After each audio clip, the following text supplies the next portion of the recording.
जो चाहिए आपको वही मिलेगा। लेकिन राजा ने बलि ने कहा, प्रभु अब कुछ नहीं चाहिए, अब तो केवल आपका दीदार करता रहूं और कुछ नहीं चाहिए। कहते नहीं, जब तक मैं आपको दोबारा इंद्र नहीं बना दूंगा तब तक मैं चैन से नहीं बैठूंगा। कहा नहीं ठाकुर अभी कुछ नहीं चाहिए। कि जाओ अब तेरे को कुछ नहीं चाहिए तो जाओ, तेरे को सुतल लोक का राजा बनाता हूं, जो यहां से भी इस धरती से भी बहुत बड़ा है। जाओ तेरे को सुतल लोक का राजा बनाता हूं। और कहा ठीक है प्रभु आप बना दो, लेकिन राजा बनने पर एक कामना मन में जगाई, अब मांगने की इच्छा है, क्योंकि आपने राजा जो बना दिया। मांगिए बेटा क्या चाहिए आपको। अब एक इच्छा है, क्या दे दोगे ना? हाँ बेटा जो मांगोगे दूंगा ना, कि मुझे डर लग रहा है कभी इनकार कर दो।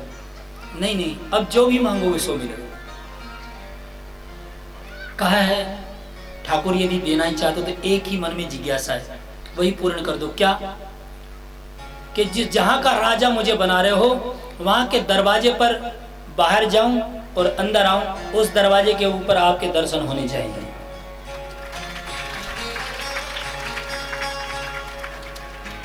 भगवान ने कहा जाओ बेटा मैं बन गया। क्या? कि तेरा नौकर। भाई दरवाजे पर कौन खड़ा होता है? मालिक खड़ा होता है कि नौकर खड़ा होता है? हाँ कौन खड़ा होता है? और क्या बलि ने कहा कि दरवाजे से बाहर आऊं या अंदर जाऊं तो दरवाजे पे आपके दर्शन होने चाहिए। भगवान ने कहा जाओ तेरा बन गया मैं। कहने की क्या? कि नौकर। और आज भी भगवान, क्योंकि ये तो 8वां कलयुग चला हुआ, 28वां कलयुग चला हुआ, 71 बार घूमेगा ये। क्योंकि जब एक कल्प पूर्ण होता है, एक ब्रह्मा का दिन पूर्ण होता है, 71 बार ये चारों युग घूम जाते हैं। और ये तो 28वां कलयुग चला हुआ है, 71 बार चारों युग घूम जाएंगे तब ब्रह्मा का एक दिन पूर्ण होगा। और तब उसको वो राजा सिंहासन देंगे, तब तक सुतल लोक का राजा बना, और तब तक एक रूप से भगवान वही खड़े हैं उसके दरवाजे पर। सोचिए आप। और वहां से नारद भागे, भगवान को उसके दरवाजे पर द्वारपाल बना हुआ देख करके नारद भागे। कहां? बैकुंठ। और वैकुंठ भागते भागते भागते भागते या तो वीणा बजाते हुए जा रहे थे, या जो ही दरवाजे पर गए रोना शुरू। जैसे बच्चा रो पड़ता है ना, झूठ मूठ का भी रोता है एक बच्चा। कोई बच्चे से खोट हो जाए और माँ बाप ये सोचे तेरे को पीटेगा तो वो झूठ मूठ का रोना शुरू कर देता है। नारद ने भी झूठ मूठ का रोना शुरू कर दिया बाहर से। और रो करके जो ही अंदर घुसा, माँ लक्ष्मी ने देखा देवर्षि नारद आप रो रहे हो, क्या बात? कि माँ आज बड़े दुख के साथ कहना पड़ रहा है। क्या? आपके पति को बना लिया। अरे क्या बना लिया? बस आज कहने योग्य नहीं, आपके पति को तो बना लिया आज। अरे क्या बना लिया? मैंने कहा ना बना लिया उसको। अरे कुछ बनाया भी तो होगा। कहता नौकर बना लिया उसको। लक्ष्मी ने भी रोना शुरू। कह माँ आप क्यों रो रही हो? कहती है बेटा नारद इन भक्तों ने मेरा सारा खून पी लिया। क्यों? कोई इसको कछुआ बना लेता है, हाँ? कोई इसको सुअर बना लेता है, कोई इसको वामन बना लेता है, कोई इसको राम बना लेता है, कोई इसको कृष्ण बना लेता है। मेरे पास तो रहने नहीं देते। नारद ने कहा माँ एक बात जरूर बता देता हूं। क्या? कि राजा बलि को कोई बहन नहीं है। क्या कह गए? राजा बलि को कोई बहन। माँ लक्ष्मी ने कहा अब देवर्षि नारद तुम जा सकते हो, मैं संभाल लूंगी, जाओ। अब वहीं से माँ लक्ष्मी ने बहन का रूप बनाया। मेरे भाई जिसका पति एक नंबर का बहरूपिया हो उसकी पत्नी पे थोड़ा बहुत तो असर पड़ेगा ही नहीं। अरे कभी वो सुअर बन जाए, कभी वो कछुआ बन जाए, कभी वो नरसिंह बन जाए, कभी कुछ बन जाए तो कभी कुछ बन जाए, तो क्या उसकी पत्नी कुछ भी नहीं बन सकती? बन सकती है। आज देखो बहन का रूप बनाया, हाँ, और थाली वाली सजा करके उसमें राखी वगैरह रख करके, मिठाई वगैरह रख करके, और सीधी पहुंची बलि के दरवाजे पर। और दरवाजे में कौन खड़े हैं बोलो? और बगैर पूछे ही अंदर जाने लगी। उसने रोक दिया द्वारपाल ने। कहाँ जा रहे हो? कि अंदर। भाई ठहरो, पहले मालिक का हुक्म आने दो। पहले नहीं जाने दिया जाएगा। स्वामी मैं कि हाँ मैंने देख लिया तुम, लेकिन जब तक स्वामी का हुक्म नहीं आएगा तब तक अंदर ही बाहर खड़ी रही। स्वामी मेरे को नहीं पहचाना? कहने लगा हाँ पहचान लिया। स्वामी मैं तुम्हारी पत्नी। हाँ हाँ मैं जानता हूँ, ये रिश्तेदारी घर में यहाँ हम ड्यूटी कर रहे थे इसलिए बाहर। कहता आपने बिल्कुल मेरे को पहचानना छोड़ दिया, इतनी गिरी हुई हूं मैं, आप मेरे को अंदर नहीं जाने देते। कि देखो यहां मैं ड्यूटी कर रहा हूं, यहां बड़ा छोटा घर बारी कुछ नहीं देखा जाएगा, यहां बाहर चलिए। और जब दोनों में तू तड़ाक होने लगी, दोनों लड़ने लगे, तो ये आवाज गई बलि तक। बलि ने कहा क्या है? कि महाराज ये औरत आई है कोई और आपसे मिलना चाहती है। उसने कहा आने दो। कि हाँ आप जा सकती हो, क्योंकि मालिक का हुक्म आ गया, जाओ। और एकदम बलि के मुख से निकल गया, बहन रो मत, बात बताओ पीड़ा क्या है, क्या चाहिए मेरी बहन को? मेरे मुख से पहली बार किसी को बहन निकला है, इसलिए यदि मैंने बहन कह दिया तो बहन बन गई, इसलिए कुछ मांगो। कहा भैया मैं बहुत दुखी हूं इस संसार में, मेरा इस दुनिया में कोई नहीं है, बड़ी अभागी हूं मैं। क्या किस को बहन बनाने जा रहा है? कि जैसी भी हो, अब मेरे मुख से बहन निकल गया और मेरे रहते हुए आप अभागी नहीं हो सकते। जिसके भाई को सबके भाई, जिसके भाई के पास सब कुछ हो, उसके पास बहन अभागी कैसे रह सकती है? इसलिए मांगिए। उन्हें कहा नहीं भैया कुछ नहीं चाहिए। नहीं आज तो आपसे रक्षा बंधवा के ही रहूंगा, बस मेरे भाई बहन। रक्षा बंधवाने के लिए बलि तैयार हुए और बहन के सारे स्वरूप को धारण करके मां लक्ष्मी आज रक्षा बांध रही है। और जो ही रक्षा बांधी, बलि रो उठा। पहली बार किसी बहन ने उसको रक्षा बांधी। और आप जानते हैं बहन के प्यार के सामने सारी दुनिया का प्यार छोटा पड़ जाता है मेरे भाई। वो रक्षा सूत्र नहीं होता, उसमें बहन के सारे अरमान छुपे होते हैं। वो क्या क्या कामनाएं करते अपने भाई के लिए, वो केवल बहन ही जानती है, दूसरा नहीं जान सकता। बहुत बड़ी कामनाएं छुपी होती है उसके अंदर। आज रक्षा बांधी और आज गले से लगाकर अपनी बहन से कह रहा है बहन कुछ मांगी। कहता ना भैया कुछ भी नहीं चाहिए। कहे बहन जो भी मांगो, आप धन मांगो, दौलत मांगो, ऐश्वर्य मांगो, कुछ भी मांगो, आज तो जो मुख से निकालोगे सो ही दूंगा अपनी बहन को। कहता भैया कुछ नहीं चाहिए। आप जैसा भाई जिसको मिल गया हो उसको और किस चीज की जरूरत है? जो मिलते ही ये कह रहा कि जो भी मांगो।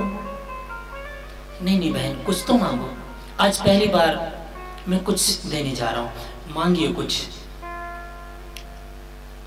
कहता पहले संकल्प करो, वचन भरो। अरे बलि की खोपड़ी खराब हुई है, जो दरवाजे पर खड़ा है इसने पहले वचन मांगे देती, और ये भी जो आई है ये भी वचन मांग। कहने लगा देखो बहन वचन नहीं दूंगा, वैसे कुछ भी मांग लो, वचन नहीं भरूंगा, वैसे कुछ भी मांग सकती हो। कहते भैया नहीं, मुझे डर लगता कभी फिर मुकर ना जाओ।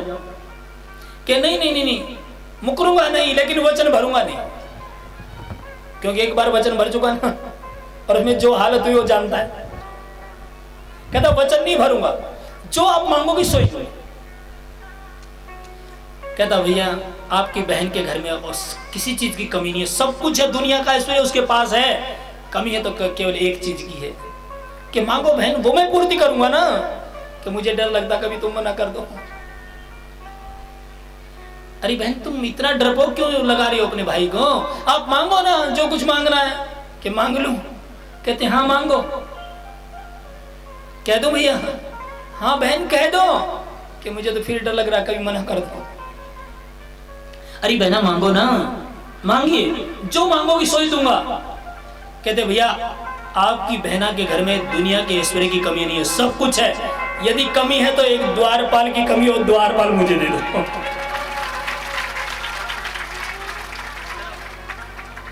बस जो ही मांगा मेरे भाई, बलि की आंखें लाल हो गई है, द्वारपाल को मांगने वाली आ गई कौन मेरे घर में।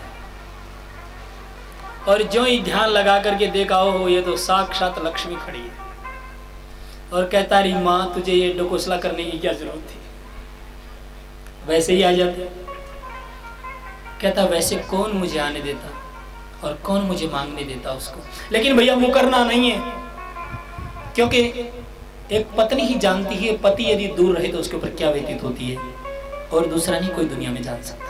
इनको क्या पता लोगों को कि ये तो लक्ष्मी लक्ष्मी करते रहते हैं, लेकिन क्या मेरी ऐसी की तैसी करते हैं, और क्या मेरे पति की ऐसी की तैसी करते हैं, वो केवल मैं जानता हूं या ये जानता और कोई नहीं जानता।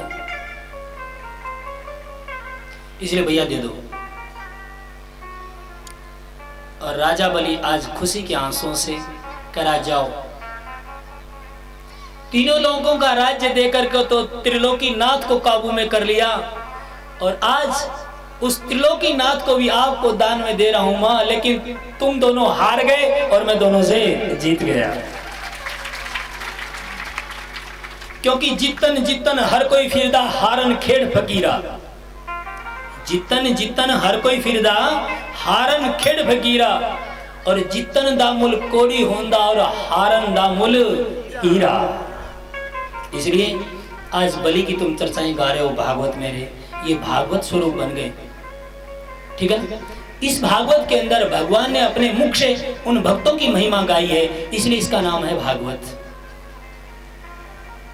ये खुद ही भगवान है, इसलिए इसका नाम है भागवत। सच मेरे भाई, इसलिए तुम भी अपने जीवन को थोड़ा परोपकारमय बना करके देखो, उसे कह करके देखो क्या, भगवान मेरा जीवन संसार के लिए हो, भगवान मेरा जीवन संसार के लिए, भगवान मेरा जीवन संसार के लिए हो, भगवान मेरा जीवन संसार के लिए। यह जिंदगी भी हो तो, जिंदगी भी हो तो, यह जिंदगी भी हो तो उपकार के लिए हो, भगवान मेरा जीवन संसार के लिए हो, भगवान मेरा जीवन संसार के लिए हो। एक खुशखबरी और सुना देता हूँ। हमारे भगत पहलवान हो गए जो अपने भारत के केसरी हैं, वर्तमान के डीएसपी यूपी पुलिस हमारे बीच में पधारे हैं, जोरदार तालियों से उनका स्वागत करें।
तलवार के तले हो, हमारी गर्दन तलवार के तले हो, भगवान मेरा जीवन संसार के लिए, भगवान मेरा जीवन संसार के लिए हो। यह जिंदगी भी हो तो, जिंदगी भी हो तो, यह जिंदगी भी हो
देखते ही कह दे, देखते ही कह दे, तुम प्यार के लिए हो। देखते ही कह दे, तुम प्यार के लिए हो। भगवान मेरा जीवन संसार के लिए हो। भगवान मेरा जीवन संसार के लिए हो। यह जिंदगी भी हो तो, जिंदगी भी हो तो, यह जिंदगी भी हो तो उपकार के लिए हो।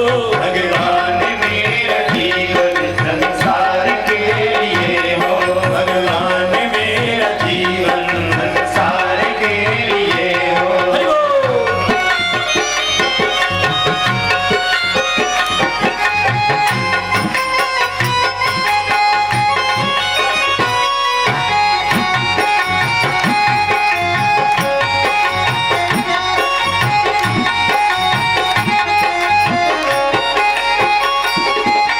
बुद्धि और तन से संसार का भला हो। बुद्धि और तन से संसार का भला हो। मन बुद्धि और तन से संसार का भला हो। मन बुद्धि और तन से संसार का भला हो। चाहे हमारी नैया, चाहे हमारी नैया, चाहे हमारी नैया ये हमारी नैया, मझधार के तले हो। चाहे हमारी नैया मझधार के तले हो। भगवान मेरा जीवन संसार के लिए हो। भगवान मेरा जीवन संसार के लिए हो। यह जिंदगी भी हो तो, जिंदगी भी हो तो, यह जिंदगी भी हो तो उपकार के लिए हो।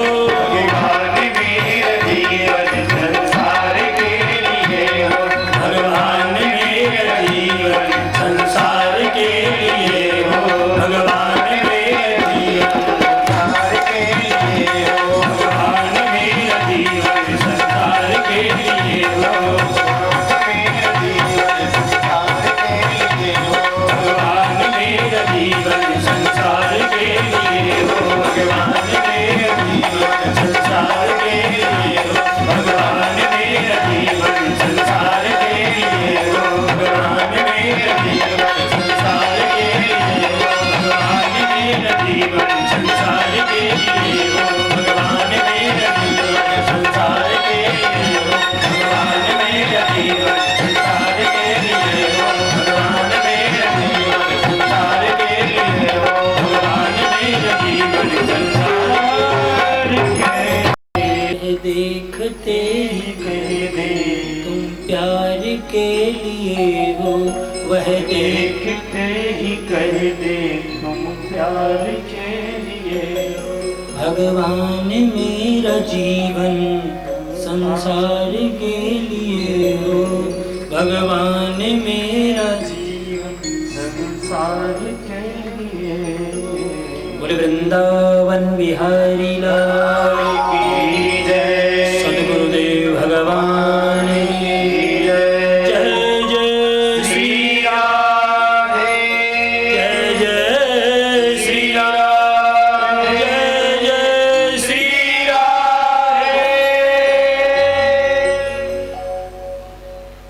और अब आएगा हमारा रसगुल्ला। कौन आएगा? हमारे ठाकुर आएंगे। उसका जन्मदिन मनाना है ना, इसलिए भागो मत, कायर मत कहलाओ, रण छोड़ कहलाओगे नहीं ना। अरे घर तुम्हारा वही मिलेगा, घर कोई बवाना को छोड़ करके बाहर भाग नहीं जाएगा। बैठ जाइए, जिसको जहाँ जगह मिले वहीं बैठ जाइए। पीछे आओ तो पीछे बैठे, आगे फंसने की कोशिश मत करो। यदि पीछे आइए तो पीछे ही बैठिए। और आज तो कन्हैया आएंगे, देखना ना कितनी तैयारियां कर रखी, कितने गुब्बारे लगे, सब फूटेंगे उस समय। ठीक है, और देखना कैसा माहौल होगा उस समय। तुम्हारा बवाना नहीं होगा, यहाँ गोकुल होगा उस समय। क्या होगा?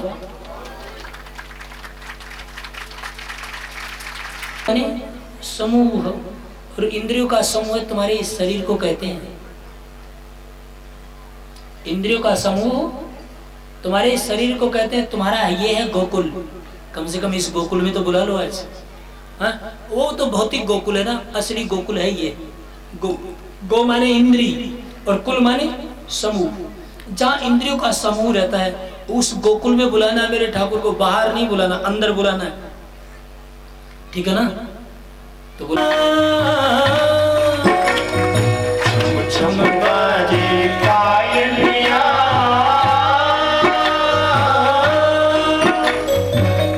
छवि दिखलावे कान्हा मेरे घर आए, आए मेरे घर आए।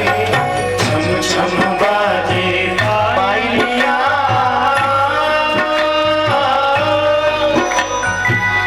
छवि दिखलाए कान्हा मेरे घर आए, आए मेरे घर आए। छम छम बाजे पायलिया। इस कीर्तन को सारे गांव तुम्हारे गोकुल में भी आएंगे, वो ऐसे चमचमाते हुए। हाथ उठाइए सभी, हरि बोल। ये उठाइए अपने अपने हाथों को।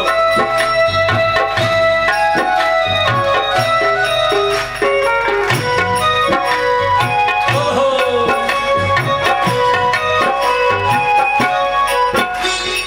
छम छम बाजे पायलिया, छम छम बाजे पायलिया,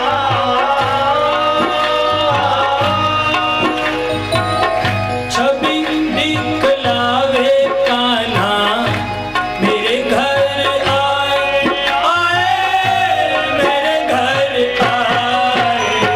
छम छम बाजे पायलिया,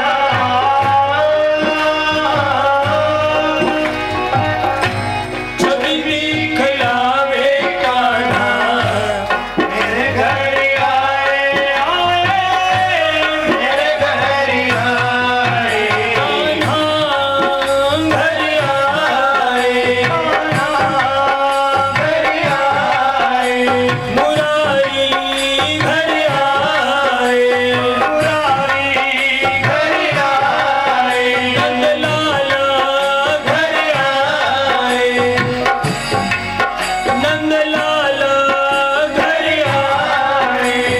छम छम बाजे पायलिया, छम छम बाजे पायलिया,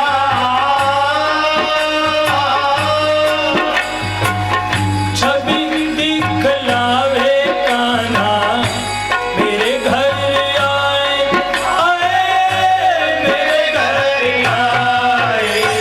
छम छम बाजे पायलिया,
चंद्रभान जी ताली बजा लो।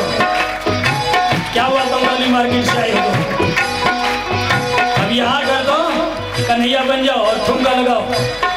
आने वाले हैं वो। सुनकर बंसी सखियां सुध बुध खो गई, खो गई। सुनकर बंसी सखियां सुध बुध खो गई, खो गई। ओ दर्शन करके वो तो पागल हो गई, हो गई। दर्शन करके वो तो पागल हो गई, हो गई। कैसे प्यारे सांवरिया,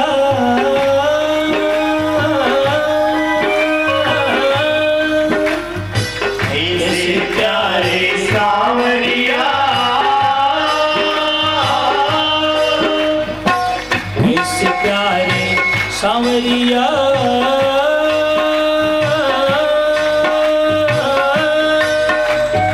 ऐसे प्यारे सांवरिया।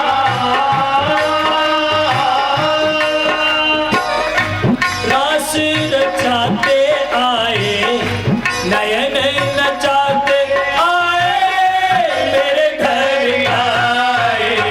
छम छम बाजे पायलिया, छवि दिखलावे कान्हा, मेरे घर आए, आए, मेरे घर आए। छम बाजे पायलिया,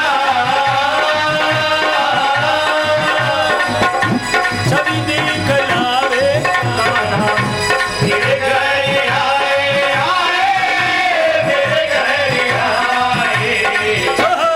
बाजे पायलिया। आप ताली बजा रहे हो आप?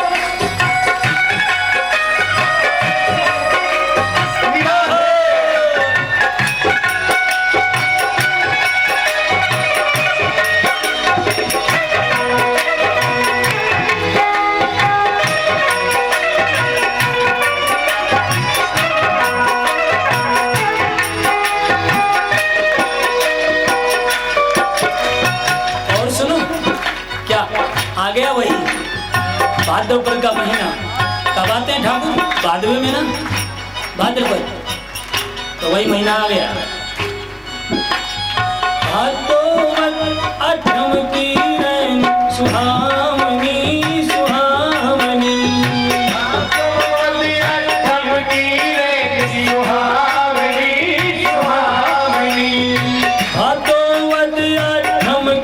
रैन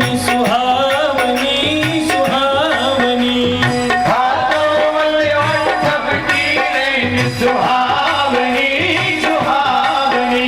ओह आनंद मंगल गावे सब गज गामनी, गामनी।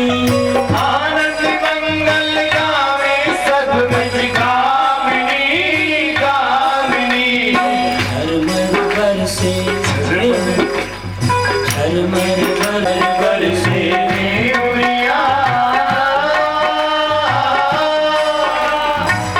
सठ सर सुर तो गावे,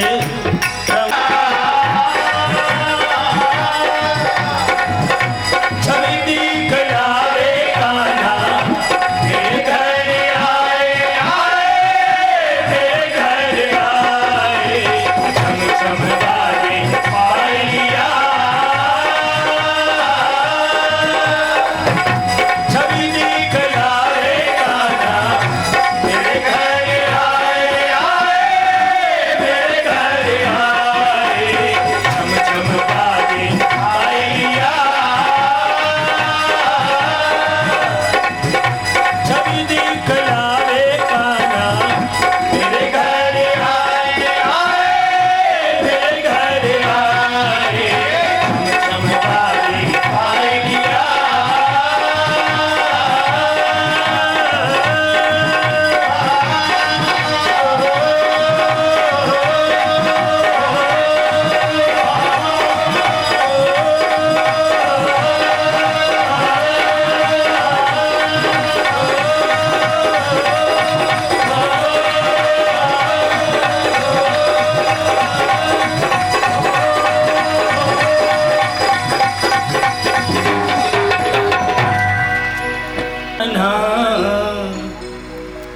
मेरे घर आए आए मेरे घर आए, छम छम बाजे पायलिया,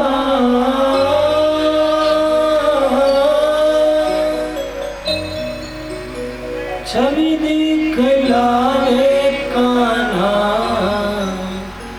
मेरे घर आए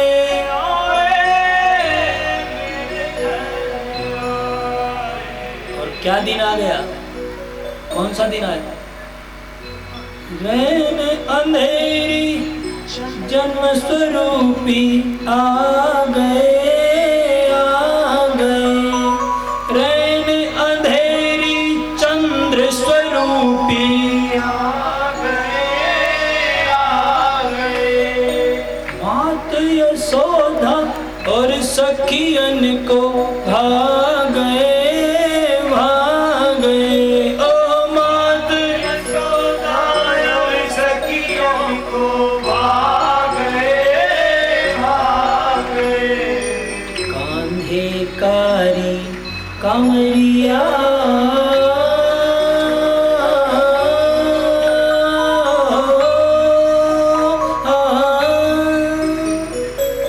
कांधे कारी कांवरिया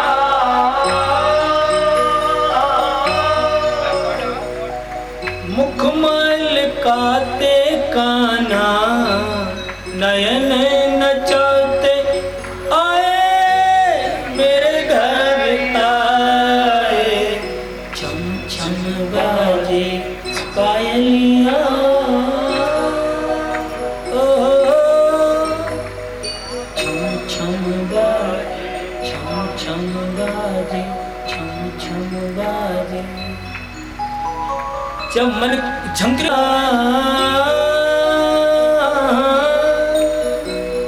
उड़ के आ जाएंगे वो। मुखमल कावे काना नयन नचाते आए मेरे घर आए, छम छम बाजे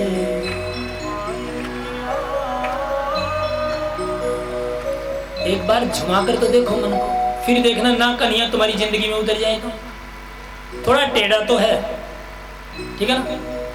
एक बार अंदर उतर गया ना, फिर निकलने का रास्ता नहीं पता उसको, फिर अंदर ही रहेगा वो, सही? क्योंकि टेढ़ा है वो, है ना?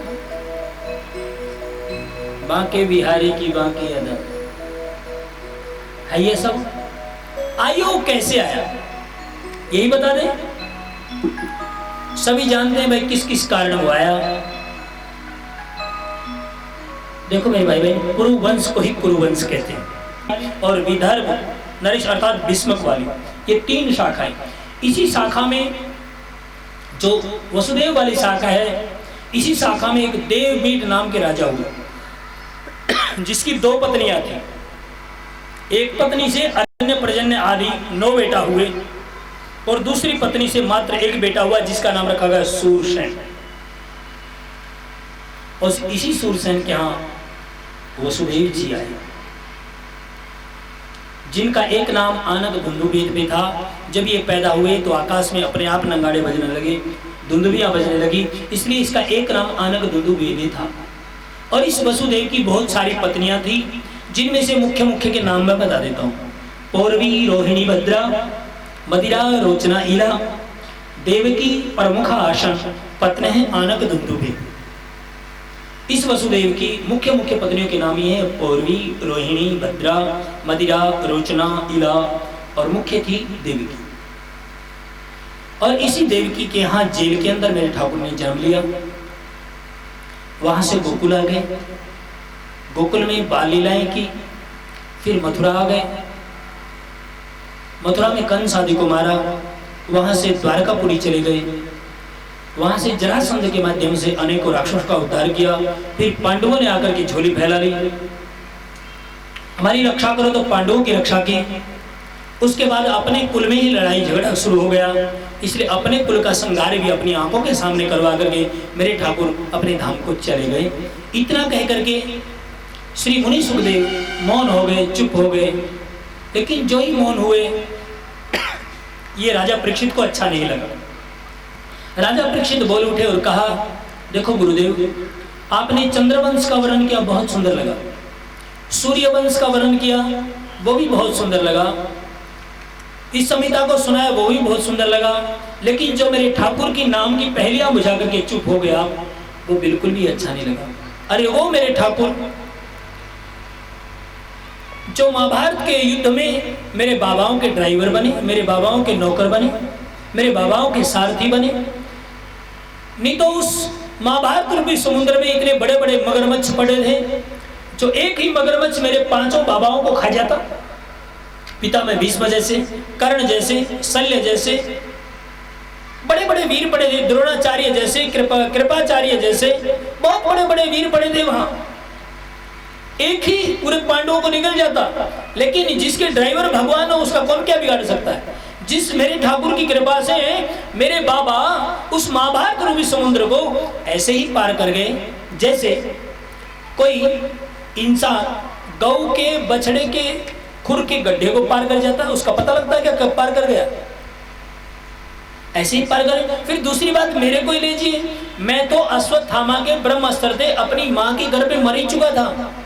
जिसने मेरे को गर्भ में मरे हुए बच्चे को जीवन दान दिया, उसी की पहलियां बुझा करके आप चुप हो गए। और फिर दूसरी बात, लोग कहते हैं कि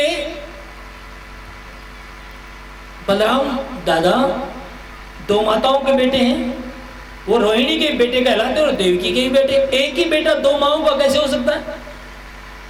ठाकुर मैं तो ये विस्तार से सुनना चाहता हूँ, क्यों मेरे ठाकुर आए, क्यों वे जेल में बंद हुए, क्यों गोकुल में आए, क्यों वृंदावन में आए, और क्यों फिर वो द्वारिकापुरी उन्होंने बसाई, क्यों द्वारिकापुरी से आकर के पांडवों की रक्षा की, फिर दोबारा द्वारिकापुरी जाकर के क्यों उन्होंने अपना कुल का संहार अपने हाथों से कर दिया। कोई अपने परिवार को भी अपने हाथों से मारता है क्या, ऐसा क्यों। तब मुनि सुखदेव की आंखों में आंसू आ गए। ये प्रश्न सुनकर, वारे राजा सम्यक व्यवस्था बुद्धि तब राजऋषि सत्तम है। हे राजन, बुद्धि तो भगवान ने तेरे को ही दी है। आज तक केवल रोजी रोटी के लिए, अपने घर परिवार के लिए लोग छोड़ छाड़ करके भगवान को भाग जाते हैं। देख रहा हूं मैं यहाँ भी, और क्या, जरा सी पैर में दर्द हुआ उठ करके भाग जाते हैं, बाबा तो ऐसे ही भोगता रहेगा। लेकिन ये देखिए, जिसको 4 दिन और 4 रात होकर के बैठे बैठे, और जो थोड़ा सा भी उठने का नाम नहीं ले रहा है, और आज भी यदि बंद करने की नौबत आई, उसने ये सोचा भैया 4 दिन 4 रात हो गए इसको बैठे हुए, एक राजा था ये तो इतनी देर नहीं बैठ सकता था, हम तो योगी हैं बैठे भी रहेंगे, लेकिन ये तो गृहस्थी था नहीं बैठ सकता। इसलिए उसने इसलिए ब्रेक देना चाहा था कि ये गंगा किनारे बैठे थोड़ा गंगा जल पी ले, ये थोड़ा बाल भोग ले, थोड़ा नाश्ता वगैरह कर ले। लेकिन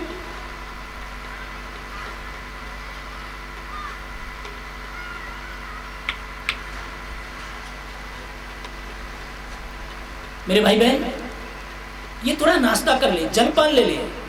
उसने यही कहा मुनि सुखदेव ने, बेटा मैंने तो इसलिए थोड़ा बीच में बंद करने की कोशिश की कि आप गंगा किनारे बैठ करके 4 दिन और 4 रात्रि बैठे हुए होगे, आपको लगातार कथा चल रही थी। ये नहीं कि 2-4 घंटे के लिए, और उसमें भी एक बार यूं पैर कर लिए, एक बार यूं पैर कर लिए, एक बार लंबे पैर कर लिए, ऐसा नहीं, नहीं, बिल्कुल अलाथी पलाथी ला करके सावधान होकर के बैठे थे और बड़े दत्तचित होकर के सुन रहे थे, उतार रहे थे अपनी जिंदगी में। और ठाकुर को बुलाना इतना आसान समझते हो क्या, जरा 2 ताली बजा दी भगवान आगे उतर के तुम्हारे अंदर, ऐसा नहीं। उसके लिए बहुत बड़ा तप चाहिए, बहुत बड़ा योग चाहिए, बहुत बड़ी साधना चाहिए। इसलिए वो 4 दिन 4 रात्रि से बैठे हैं वहां। और आज भी यदि मुनि सुखदेव ने कथा बंद करने के लिए कहा, थोड़ा जलपान लेने के लिए कहा, वो कहा कि बेटा ये अमृत बह रहा है, इस अमृत को पी ले। लेकिन उस राजा परीक्षित की बुद्धि को देखिए, ने कहा गुरुदेव अमृत तो पीना चाहता हूं, लेकिन ये गंगा में बहने वाला नहीं, ये नदी में बहने वाला नहीं, तो आपके मुख से निकलने वाला अमृत पीना चाहता हूं। पीना है मैंने अमृत, लेकिन आपके मुख से निकलने वाला। इसलिए उसकी बुद्धि को देख करके आज रो पड़े वो योगी जो आज तक अपने माँ के लिए नहीं रोए, अपने बाप के लिए नहीं रोए, अपने शरीर के लिए नहीं रोए, लेकिन वो दूसरे की उस पीड़ा को देख करके, उस जिज्ञासा को देख करके रो उठा वो ऋषि। और उसने कहा बेटा तेरे को जरूर सुनाऊंगा। क्यों? तेरे को बुद्धि दी है भगवान ने, और तो पेट पालने की बुद्धि मिली है लोगों को, बुद्धि तो मिली है तो तेरे को विवेकाधिष्ठित बुद्धि तो ये है बेटा। इसलिए एक बार ये पृथ्वी राक्षसों से भर चुकी थी, चारों तरफ बुरे ही बुरे कर्म हो रहे थे मेरे भाई। इसलिए ये पृथ्वी गाय का रूप बना करके देवताओं के पास गई और देवताओं से कहा, हे देवताओ, याद है मुझे उन दुष्टों से बचा लो, अन्यथा मैं रसातल में चली जाऊंगी। देवताओं ने कहा, हमारे बस की बात नहीं। इसलिए गाय अर्थात पृथ्वी देवी और देवता मिलकर ब्रह्मा के पास गए, ब्रह्मदेव से निवेदन किया है, ब्रह्मदेव हमें बचाओ। ब्रह्मा ने भी कहा, मेरे बस की बात नहीं। इसलिए ब्रह्मा, देवता और पृथ्वी अर्थात गाय का रूप धारण करने वाली पृथ्वी, तीनों मिलकर के क्षीर समुद्र पर गए हैं और वहां जाकर के पुरुष सूक्त से श्रीवन नारायण की स्तुति की। और जब पुरुष सूक्त से श्रीवन नारायण की स्तुति की, प्रभु नारायण निकले हैं, अर्थात ब्रह्मा के हृदय आकाश में प्रभु नारायण ने आकाशवाणी की और कहा, ब्रह्मदेव जाओ, मैं पृथ्वी की पीड़ा को समझता हूँ, इसलिए मैं पृथ्वी का भार उतारने ऐसे नहीं आऊंगा कि डायरेक्ट आया और लग गया, लेकिन मैं तो आऊंगा देवकी और वसुदेव का बेटा बनकर, मैं बाल लीला करूंगा। मनंद गोकुल में जाकर के जिस भी देवी देवताओं ने मेरी सेवा करनी हो या मेरे लीला में भागीदार बनना हो, वो ब्रज क्षेत्र में जाकर के अर्थात गोकुल वृंदावन में जाकर के जन्म ले ले। इसलिए मैं जल्दी ही देवकी और वसुदेव का बेटा बनकर के आ रहा हूँ। यह आकाशवाणी करके प्रभु अंतर ध्यान हो गए और ब्रह्मा ने विश्वास दिला दिया, पृथ्वी देवी को के भगवान आएंगे, आपके ऊपर लीला करेंगे और उन पापियों का संहार करेंगे। आप जाइए, आप बाल लीला करेंगे। क्यों? क्योंकि आगे कलयुग आ रहा है, कलयुग के लोग तप तो कर नहीं पाएंगे, वो सत्य पर तो चल नहीं पाएंगे, वो दान की भी इतनी प्रवृत्ति नहीं होगी। कम से कम यदि कोई प्रवक्ता आ गया मेरी भागवती संहिता को सुनाने वाला, और जिसने भागवत को मेरे ठाकुर का स्वरूप मान करके उसको सुनना आरंभ कर दिया, उसके घर में कलयुग प्रवेश नहीं करेगा। आज ऐसा ही हुआ है। मथुरा के राजा हैं उग्रसेन, उसके घर में एक बालक ने जन्म लिया। उस बालक का जन्म लगन निकाला गया, जन्म कुंडली बनाई गई और जो ही जन्म कुंडली बनी और राजा ने पूछा कैसा रहेगा ये बालक, तो ज्योतिषियों ने बता दिया, पंडितों ने बता दिया, या तो इस बालक को अभी इसी वक्त यमुना में बहा दो, अन्यथा तेरे कुल का कलंक बनेगा। इसलिए राजा ने उन ऋषियों की बात मानकर, उन ब्राह्मणों की बात मानकर उस बच्चे को एक फूलों की टोकरी में रखा और बहुत सारा धन उसके बगल में रखा और यमुना में बहा दिया। वो बच्चा यमुना में बहता हुआ जा रहा है। आगे एक सौरी नाम का गांव है, आज भी है, वहां सूरसेन जी रहते थे। वो यमुना में स्नान करने आए थे, देखा तो एक बालक बहता हुआ जा रहा है। दौड़ करके उस बालक को बड़ा, हाय हाय राम कैसे लोग हैं, देखो बच्चे को पैदा होते ही बहा दिया। उठा लिया, अपने गले से लगा लिया और अपने घर में जाकर के दरवाजा खटखटाया, देवी दरवाजा खोलो। क्या बात, इतनी जल्दी कैसे आ गए? कि पता नहीं कैसे कैसे लोग हैं कि बच्चे को यमुना में बहा करके छोड़ करके चले गए, इसलिए दरवाजा खोलो आप। एक तो हमारा बेटा पहले ही है वसुदेव, ये दूसरा और दे दिया भगवान। दोनों सूरसेन के घर में पलने लगे और दोनों 10-10, 12-12 वर्ष के हो गए। और एक दिन उनके उसी गांव के पास से देवऋषि नारद का आगमन हो गया और देवऋषि नारद ने पूछ लिया, अरे किसकी बेटा हो तुम? तो दोनों बच्चों ने बड़े प्यार से कहा, हम तो वसुदेव के बेटा हैं। तुम्हारा नाम? वसुदेव। तुम्हारा नाम? कंस। कहते वसुदेव, सूरसेन का तो एक ही बेटा है, ये दूसरा कहां से आ गया? तुम सूरसेन के बेटा नहीं हो, वसुदेव है सूरसेन का बेटा। तो मैं किसका बेटा हूं? तुम्हारे पिता तो यहाँ के राजा है उग्रसेन। पागल, तो फिर मैं यहाँ कैसे आ गया? क्या ये सभी पंडितों की मेहरबानी है, तेरे पापा को भड़का दिया उन्होंने और तेरे को यमुना में बहा दिया। इसलिए वो तो घर भी नहीं गया क्योंकि दुष्ट तो था ही। वहीं से चला सीधा पहुंचा कैलाश और कैलाश पे जाकर के भोले बाबा की आराधना करने लगा। और वो दिव्य भोले बाबा की आराधना की मेरे भाई, वो दिव्य आराधना की। भोले बाबा प्रसन्न हुए और कहा, बेटा वरदान मांगो कि यही वरदान दे दो, मैं किसी से मरूं ही ना। कि ऐसा नहीं हो सकता, ऐसी तो छूट मेरे को भी नहीं है, इसलिए कोई दूसरा वरदान मांगो। कहा दूसरा वरदान क्या मांगो, मैं ही देता हूँ, तेरे अंदर 10,000 हाथियों का बल दे देता हूँ और अपना ये धनुष दे देता हूँ। कोई साधारण इंसान इस धनुष को तोड़ नहीं सकता, और जो इस धनुष को तोड़ देगा वो तेरे को छोड़ नहीं सकता।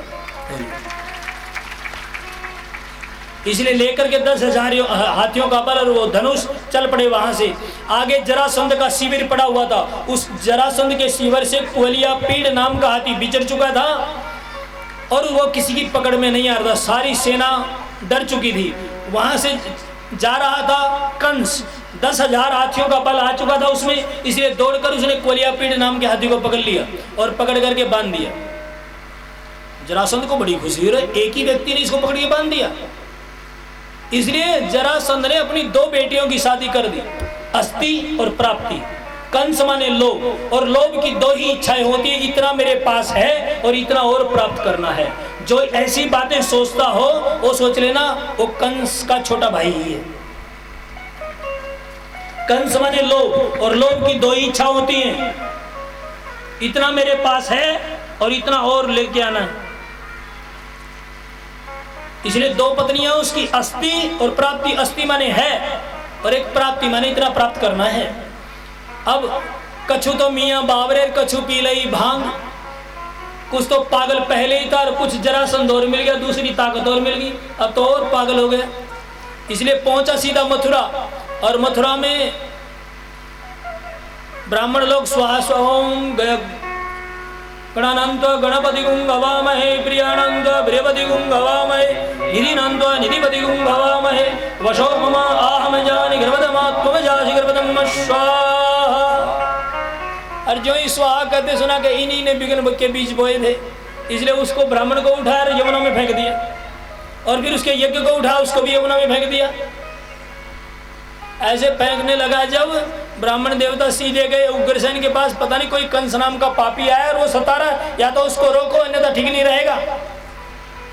उग्रसेन आया और कहा रे दुष्ट क्यों सता रहा इन भूदेवों को। अच्छा हमारी बिल्ली और हमको ही मैं हूं, चलो पापा तुम भी इनके साथ मिला था। पकड़ी पापा की बाजू भी और जेल में बंद, और खुद गद्दी पर बैठ गया। और गद्दी पर बैठते ही वेन की तरह कह दिया, न यष्टव्यम न होतव्यम न दातव्यम द्विजा क्वचित इति नैवार्य धर्म भेरी घोषेण शर्वशः। कोई यज्ञ नहीं करेगा, कोई पूजा नहीं करेगा, कोई पाठ नहीं करेगा, कोई यज्ञ नहीं करेगा। यज्ञ भी करेगा तो कंसाय स्वाहा बोलेगा, जाप भी करेगा तो कंसाय नमः करेगा। ये कंस का दोष नहीं है मेरे भाई। जब गीदड़ की मौत आती है ना तो वो गांव की तरफ भागता है। जब किसी व्यक्ति के उल्टे लगते हैं तो वो भक्तों को सताना आरंभ करता है।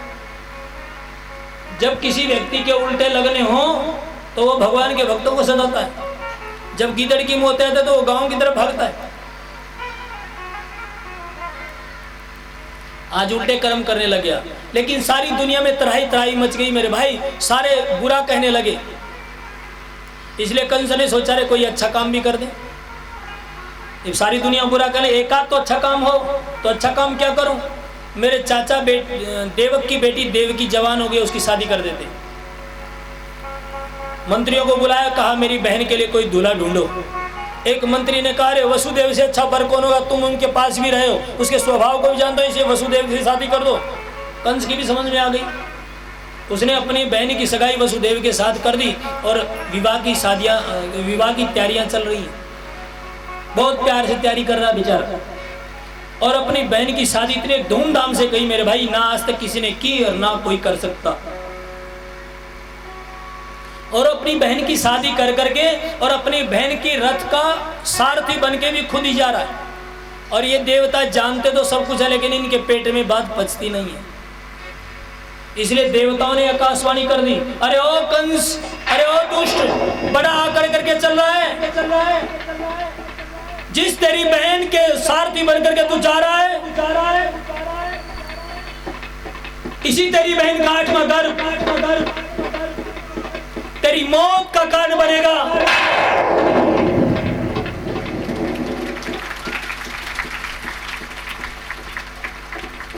बस आकाशवाणी हुई मेरे भाई, और जो ही आकाशवाणी हुई उस दुष्ट ने अपनी, या तो खुशी खुशी जा रहा, अपनी बहन की चोटी को पकड़ा और रथ से नीचे घसीट दिया और नंगी तलवार निकाली और काटने के लिए तैयार हो। अब वसुदेव ने सोचा भैया अब तक तो ये इसकी बहन थी, अब तेरी पत्नी भी बन चुकी, अब तेरा धर्म है इसको बचा। इसलिए वसुदेव जी नीचे उतर हाथ जोड़ के खड़े हो गए। हे कंस, एक तो तेरी बहन ये, दूसरी दुल्हन के जोड़ा में, तीसरी एक अबला, इसके ऊपर तू हथियार उठाएगा, क्या कहेंगे लोग? यही है तेरी वीरता? क्यों अपने कुल को कलंकित कर रहा है? कहा सुना नहीं ये मेरी मौत को जन्म देगी? कि कंस मौत से कब तक भागेगा? आज नहीं तो कल, कल नहीं तो परसों, परसों नहीं तो 10 वर्ष बाद, 10 वर्ष बाद नहीं तो 100 वर्ष बाद, उसे तो आना ही है। कब तक भागेगा? इसलिए यदि तू मौत से ही डरता तो जाओ, मैं तुम्हारे सामने प्रतिज्ञा करता हूं ये कि जो भी इसके गर्भ से बेटा या बेटी होगा मैं तेरे को भेंट में दे दूंगा उसको। 8वें से खतरा है ना, तो इसलिए 8वां गर्भ तेरे को दे दूंगा। इसलिए मेरे भाई बहन, उसकी सच्चाई के ऊपर अपनी बहन को छोड़ दिया और उसको लेकर के महल में गए हैं। और महलों में जाकर के एक बच्चा पैदा हुआ जिसका नाम रखा कीर्तिमान। क्या नाम रखा? कीर्तिमान। और जो ही कीर्तिमान नाम रखा, लेकर के वसुदेव कंस के पास में आए हैं और कहा लो भोजराज तुम्हारा शिकार। उस छोटे से बच्चे को देख करके कंस को दया आ गई और कहा ये तो मच्छर है, यूं रगड़ दूंगा मच्छर की तरह, क्या बिगाड़ेगा मेरा? इसलिए कहा वसुदेव तुम बड़े सत्यवादी हो, इसलिए जाओ अपने बेटे को वापस ले जाओ। वापस लेकर के चला, इतने में देवऋषि नारद आ गए। उन्होंने एक पुष्प लिया और कहा ओ कंस तेरी बुद्धि को क्या हो गया? सटियागी तेरी बुद्धि। इन देवताओं की गिनती बड़ी उल्टी होती है, ये किसी को भी 8वां सिद्ध कर देंगे। यहाँ से गिनेगा ये 8वां, यहाँ से गिनेगा ये 8वां, यहाँ से गिनेगा ये 8वां, सबको 8वां सिद्ध कर दिया। किसने? देवऋषि नारद ने। घूम गई फिर खोपड़ी, भाग करके वसुदेव को पकड़ा, उसके हाथ से वो बच्चा छीना और एक शिला के ऊपर जोरदार दे करके मारा मेरे। उसका राम नाम सत्य हो गया और अपनी बहन को और अपने बहनों को भी जेल में बंद कर दिया और एक एक करके मेरे भाई 6 बच्चों को मार डाला। अब 7वें गर्भ में मेरे ठाकुर के भक्त आ रहे हैं शेष जी। इसलिए योग माया को बुलाया और योग माया से कहा योग माए इस मेरे भक्त का कुछ बिगड़ना नहीं चाहिए, इसको देवकी के गर्भ से खींचकर रोहिणी के गर्भ में डाल दे। लोग सोचेंगे कि कंस ने अपनी बहन का गर्भ गिरवा दिया, लेकिन ये मेरा भक्त वहां जाकर के पैदा हो जाएगा। इसलिए योग माया ने कहा मेरे को क्या मिलेगा कि जा तू आना फिर यशोदा के गर्भ से और मैं आऊंगा देवकी के गर्भ से, और तू तो माया सिटल जाना कंस के हाथ से। और कलयुग में तेरी लोग पूजा करें, कोई तेरे को दुर्गा कहेगा, कोई काली कहेगा, कोई वैष्णवी कहेगा, और जो कलयुग में तेरी पूजा करेगा उसकी मनोकामना तू ही पूर्ण करेगी। जाओ आशीर्वाद दे दिया। 7वें गर्भ को खींच करके रोहिणी के गर्भ में डाल दिया। रोहिणी ने उस बच्चे को जन्म दिया, उसका नाम रखा बलराम। और अब 8वें गर्भ में मेरे ठाकुर आ रहे हैं मेरे भाई। और जिस काल कोठरी में इंसान को इंसान दिखाई नहीं देता था, एकदम उस काल कोठरी के अंदर देख, एक ध्यान रखिए, कोई भी अपनी जगह से हिलेगा नहीं यदि उत्सव सही मनाना है तो। कोई भी अपने स्थान से उठेगा नहीं, कोई हिलेगा नहीं, और अब तो खांसना भी नहीं। क्यों? क्योंकि मेरे ठाकुर आने वाले हैं। यदि खांस गए तो कंस मामा जग जाएंगे और गड़बड़ी हो जाएगी। इसलिए कुछ देर तो खांसना भी नहीं, थोड़ा कंट्रोल रखना अपने ऊपर। कोई भी आगे नहीं आएगा, ये ध्यान रखिएगा।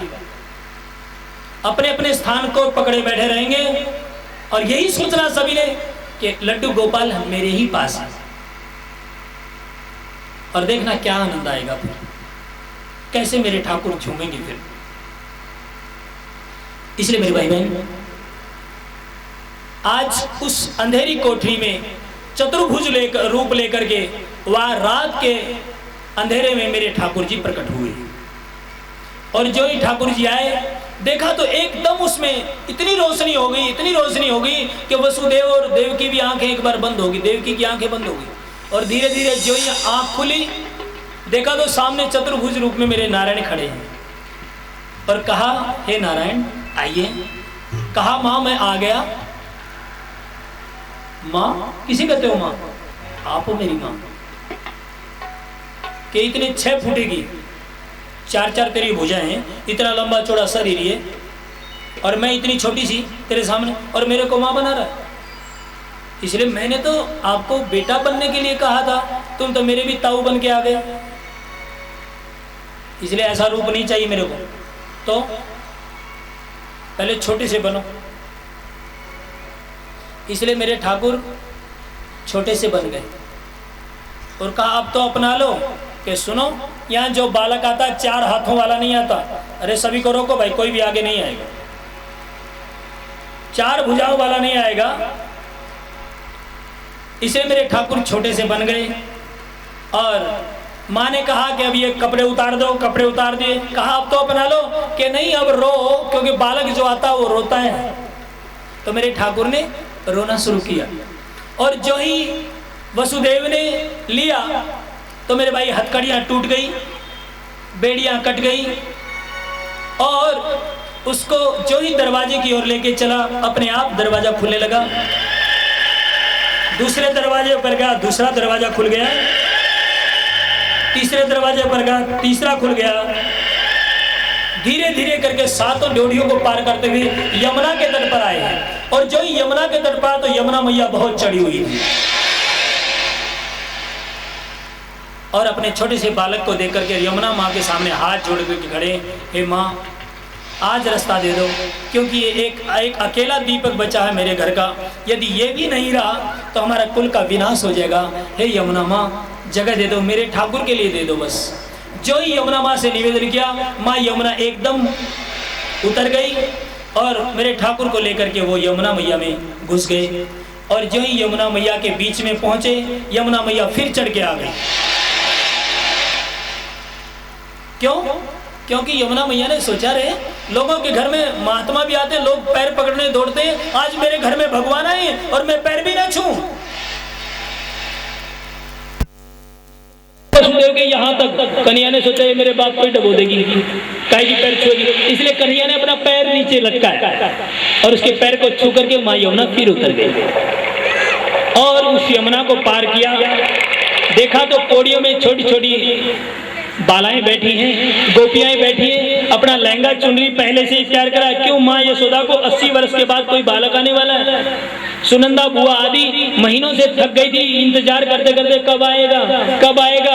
लेकिन आज जब आया तो सारी सो रही है पेड़ियों के ऊपर, सारी गायें भी सो रही है और धीरे धीरे धीरे धीरे उसको लेकर के वसुदेव उस नंदालय में पहुंचे, नंद के दरवाजे पर पहुंचे और जो ही नंद के दरवाजे पर पहुंचे तो माँ यशोदा की बगल में देखा तो एक लड़की हिलोरे ले रही है और वहाँ माँ यशोदा आराम से सोई है। वहाँ पर लड़के को लेटाया, हमारे लड्डू को लेटाया और वहाँ से लड़की को उठाया और उठा करके वापस मथुरा में ले आए। और वो तो मथुरा में ले आए, लेकिन इधर गोकुल में सुबह जो ही हुई, सुनंदा बुआ कहाँ आई? अभी मत भाई, रुक जाओ थोड़ी देर, अभी पहुंचने तो दो कम से कम।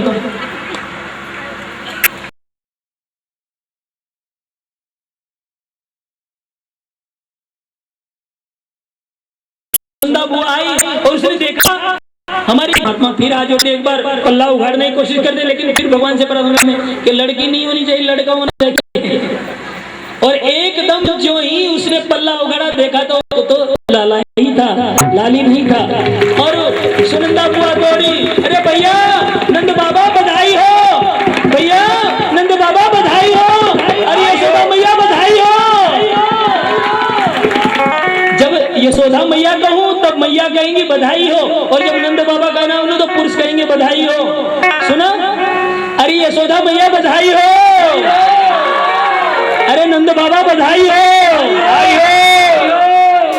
ये बात नहीं बनी भाई, थोड़ा जोर लगाओ। अरे भगवान आए आज, कम से कम भगवान की बधाई दे रहे। अरे यशोदा मैया बधाई हो, अरे नंद बाबा बधाई हो। वाह वाह क्या बात। आइए